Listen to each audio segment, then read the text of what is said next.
শুধু নতুন পোশাক নয়, ঈদ উপলক্ষে জমে ওঠে সোনার গয়না বেচাকেনা। প্রতিবারের মতো সে প্রস্তুতি নিয়ে রেখেছিল জুয়েলারি হাউসগুলো। তবে সোনার রেকর্ড দামের প্রভাব পড়েছে বাজারে। এবার অলংকার ব্যবসায় ভাটা পড়েছে বলে জানান ব্যবসায়ীরা। তানজিনা তাসনিমের রিপোর্ট।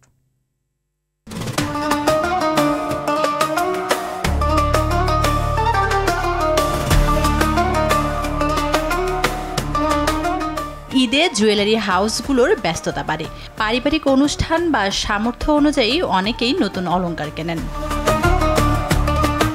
শখের দাম লাখ টাকা, তাই তো ঈদকে সামনে রেখে বাড়ে সোনার গয়নার কদর।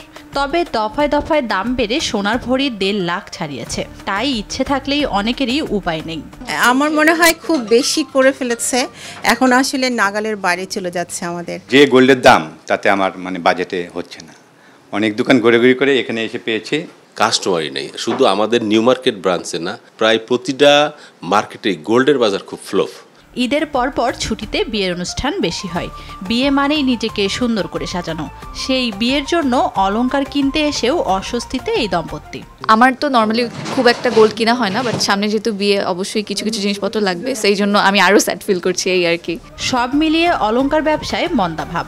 ঈদ উপলক্ষে নতুন কালেকশন আর ডায়মন্ডে 25% ছাড় দিয়েও আশানুরূপ ক্রেতা পাচ্ছেন না ব্যবসায়ীরা। অন্যান্য বছরের তুলনায় এবার বিজনেস অনেকটাই খারাপ, কারণ গোল্ডের ভরি হয়ে গেছে 1,55,000 টাকা। যার কারণে কাস্টমার অনেকই কম। ঈদ উপলক্ষে আমাদের ডায়মন্ডের উপরে 25% ডিসকাউন্ট চলতেছে। বর্তমানে 22 ক্যারেটের 1 ভরি সোনার দাম 1,55,000 টাকা, যার সঙ্গে যোগ হবে মজুরি। ফলে অনেকেরই নাগালের বাইরে চলে গেছে সোনার গহনা। তানজিনা তাসনিম, RTV, ঢাকা।